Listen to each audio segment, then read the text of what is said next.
Good morning students.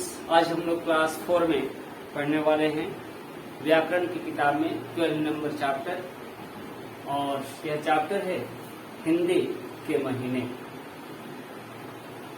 Hindi के महीने जैसा कि आप जानते हैं, इसको इंग्लिश में आप क्या कहेंगे? Months of Hindi. महीने क्या हुआ? मंथ्स, है ना। एक महीना को मंथ कहेंगे और महीने है तो मंथ्स, मंथ में एस लगेगा। तो हिंदी के महीने चैप्टर में मुख्य रूप से हमें यह जानना है कि हम किस प्रकार हिंदी के महीने को लिखते हैं। ठीक है, अभी तक हम अच्छी तरह से परिचित हैं अंग्रेजी के महीनों से, जिसको कि आप कहते हैं या हम कहते हैं क्या? जनवरी, फरवरी, मार्च, अप्रैल, मई, जून, जुलाई, अगस्त, सितंबर, अक्टूबर, नवंबर और दिसंबर, है ना। ये अंग्रेजी महीने के नाम हुए। इसको हम हिंदी में क्या कहेंगे, है ना। तो हिंदी में ठीक जो है आपका, जिस प्रकार से अंग्रेजी में महीने जो है जनवरी से शुरू होते हैं, हिंदी में चैत्र से शुरू होते हैं। ठीक है, तो हिंदी के महीनों के नाम को जानने के पहले हम एक बार चर्चा करेंगे क्या, कि किस प्रकार यह समय महीनों का रूप लेता है, किस प्रकार यह समय जो है साल का रूप लेता है। ठीक है, समय का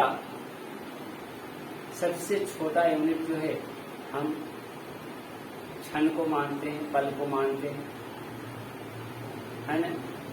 यह क्षण और पल सेकंड का रूप लेते हैं। यह सेकंड जो है मिनट में बदलता है, मिनट जो है घंटा में बदलता है, और घंटे जो है वह दिन में बदलते हैं। यह दिन महीने का रूप लेता है ना। 30, 31 या 28, 29 दिन का क्या होता है? एक महीना। फरवरी अगर आपका लीप ईयर हो तो 29 दिन का, है ना, एक महीना होगा। अगर लीप ईयर नहीं हो तो फरवरी जो है 28 दिन का होता है। बाकी सभी जो महीने जो है 31 और 30 दिनों में बटे हुए हैं। ये जब महीने आपस में मिलते हैं 12 महीने, तो एक साल बनता है। और एक साल जो है आपका 365 या 366 दिन के बराबर होता है ना। जब एक महीना में क्या होता है? एक महीना में आपका 30 दिन, है ना, या 28 दिन या 29 दिन नहीं होता है। 12 महीना में क्या होता है? एक साल या एक वर्ष, और 365 दिन में क्या होता है? एक साल या एक वर्ष।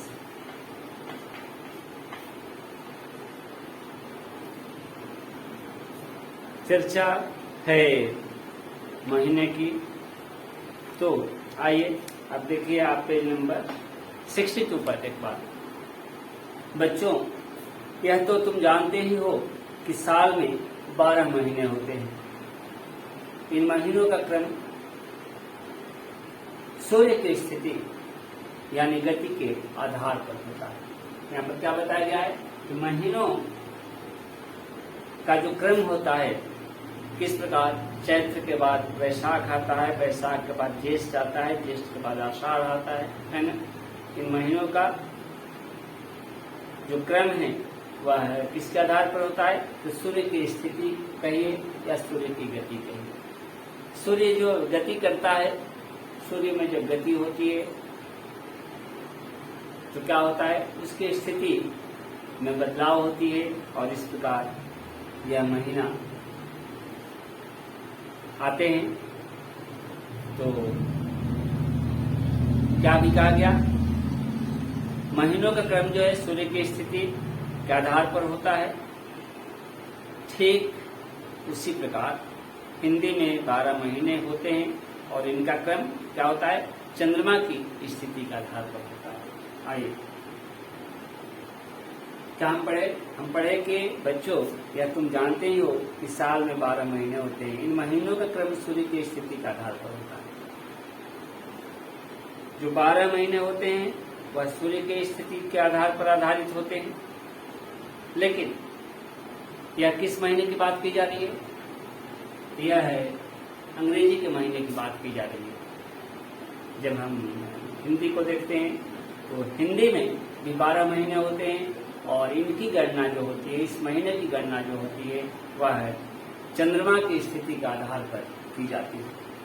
ठीक है, तो आप इस चीज को ध्यान में रखें कि अंग्रेजी महीने की गणना सूर्य की स्थिति के आधार पर की गई है, जबकि हिंदी महीने की गणना जो है चंद्रमा की स्थिति के आधार पर की जाती है।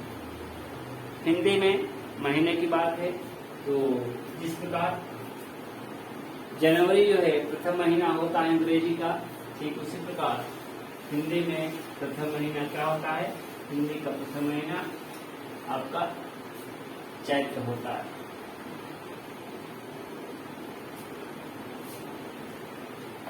अब हिंदी में 12 महीने क्या क्या है, चैत्र,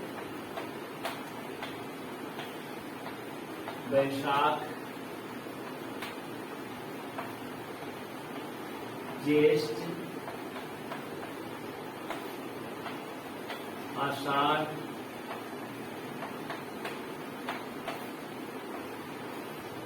श्रावण,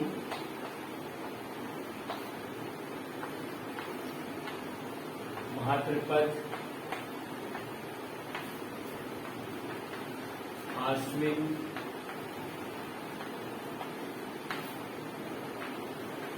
कार्तिक, फिर से अगहन है ना, कार्तिक के बाद क्या है, मार्गशीर्ष को कहते हैं।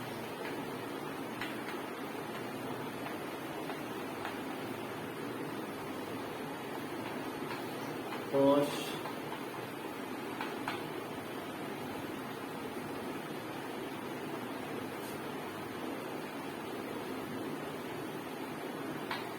माघ, और 12 हो गया क्या आपका फाल्गुन।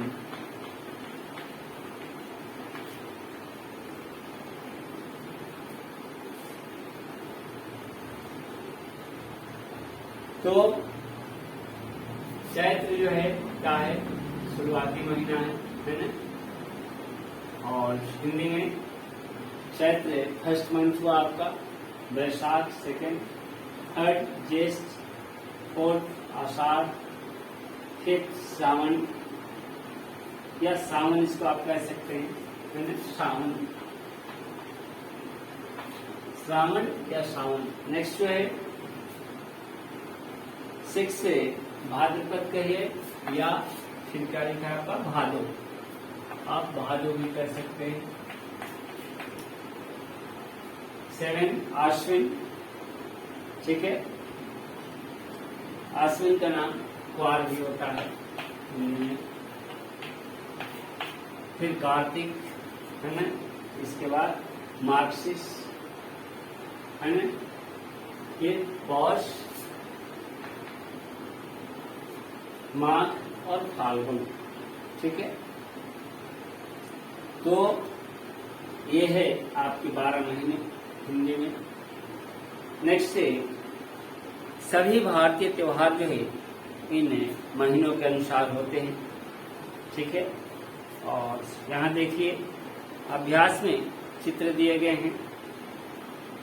चित्रों को देख करके हमें बताना है कि ये त्योहार जो है हिंदी के किस महीने में आते हैं। जैसे देखिए पहला पिक्चर जो है जिसमें कि पिचकारी में रंग भरा जा रहा है, यह जो है फाल्गुन को दिखाता है। फाल्गुन महीने में आता है यह त्योहार, है ना। नेक्स्ट जो है दीपावली, है ना, फुलझड़ी लेकर के बच्चा जो है जला रहा है, यह जो है कार्तिक के महीने में आता है। इसके बाद आपका बहन जो है भाई को राखी बांध रही है, यह रक्षाबंधन का त्योहार है और यह श्रावण मास में आता है, श्रावण महीने में। नेक्स्ट देखिए यहाँ ढोलक बज रहा है, नाच गान हो रही है ना। यह जो है फसल कटने के टाइम में आती है त्योहार, जिसका कि नाम है बैसाखी, और यह जो है बैसाख में, ठीक है। फिर क्रिसमस का त्योहार पौष या अगहन में आता है ना। नेक्स्ट अक्टूबर गांधी जयंती जो है आपका आश्विन महीने में आता है। स्वतंत्रता दिवस श्रावण महीने में आता है और गणतंत्र दिवस जो है और माघ महीने में आता है, ठीक है। तो एक शब्द में उत्तर लिखना है ना। स्वतंत्रता दिवस कौन से महीने में आता है, तो आप लिख सकते हैं श्रावण मास में। अंग्रेजी महीनों के अनुसार जो है श्रावण कौन से महीने में आता है, अगस्त। तो अंग्रेजी महीनों के अनुसार मनाए जाने वाले त्योहारों के नाम लिखें, है ना। अंग्रेजी महीनों के अनुसार यहाँ पर लिखना है, ऐसा नहीं कि हिंदी आपको लिखना जल्दी है। तो पहला जो है क्रिसमस आप लिखेंगे अंग्रेजी में क्या, कि क्रिसमस जो है दिसंबर में। स्वतंत्रता दिवस अगस्त 15 अगस्त को होता है। गांधी जयंती 2 अक्टूबर, है ना, अक्टूबर में। और ये आपका गणतंत्र दिवस क्या हो जाएगा, क्या है, जनवरी महीने में, 26 जनवरी। स्वतंत्रता दिवस कौन से महीने में आता है, एक शब्द में उत्तर आपको देना है। उसको क्या आप लिखेंगे, अगस्त के महीने में, अगस्त। और अंग्रेजी महीने के अनुसार श्रावण कौन से महीने में आता है, तो अगस्त में, ठीक है। तो ये था आपका 12 नंबर चैप्टर। आप सभी जो है हिंदी के महीनों को समझे, 12 महीने, और मुख्य रूप से हम जाने कि हिंदी महीनों की गणना जो है चंद्रमा की स्थिति के बदलने के अनुसार होती है, जबकि अंग्रेजी महीनों की गणना कैसे होती है, तो सूर्य की स्थिति में जब बदलाव आता है तो उसके अनुसार होती है। तो आज के लिए इतना ही। नेक्स्ट डे हम लोग अगले चैप्टर के साथ मिलेंगे, है ना। 30 नंबर चैप्टर जो व्याकरण का है। धन्यवाद।